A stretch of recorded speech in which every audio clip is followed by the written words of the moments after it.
Competitive exam જેવી કે TET ની અંદર વારંવાર પૂછાતો પ્રશ્નમાંનો એક પ્રશ્ન, એટલે કે એક વિદ્યાર્થી પરીક્ષામાં 40% ગુણ મેળવે. કેટલા ટકા? તો કે 40% ગુણ મેળવે છે.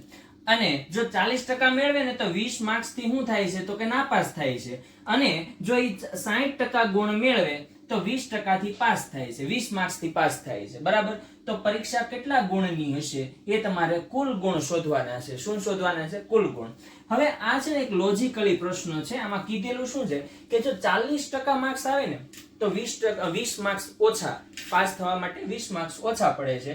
અને 60% લાવે ને તો જે પાસ થવાનો જે રેશિયો છે ને એના કરતા 20 ગુણ વધારે થઈ જાય છે. તો હવે આમ જોવા જઈએ ને તો 60% લાવે ને 40% લાવે, બરાબર? તો એનો તફાવત કેટલા ટકાનો આવે? તો કે 20% આવે. બરાબર? હવે માની લો કે પાસ થવાનો રેશિયો ધારી લઈએ અત્યારે એક્ઝામ્પલ તરીકે 50 ગુણનો છે. બરાબર? જો 40% લાવે તો 20 માર્ક્સ ઓછા લાવે, એટલે કે કેટલા લાવ્યો હશે? 30 લાવ્યો હશે.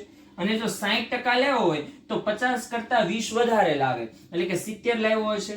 તો એનો મતલબ એમ કે આ માર્ક્સ અને આ માર્ક્સ નો તફાવત કેટલો આવે? તો કે 40 ગુણનો આવે.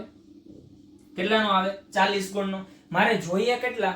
તો કુલ ગુણ. તો એનો મતલબ એમ કે તફાવત કેટલો છે? 20%નો. અને ગુણ કેટલાનો છે? તો કે 40 ગુણનો. તો અહીંયા સિમ્પલી રીતે કે 20% એ કેટલા ટકા એ? 20% એ 40 ગુણ. બરાબર? તો 100% એ કેટલા ગુણ?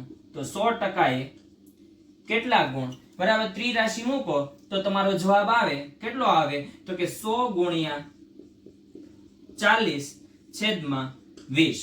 બરાબર? 20 દુ 40 અને 100 ગુણ્યા 2 એટલે કેટલા ગુણનું પેપર હશે? 200 ગુણનું પેપર હશે.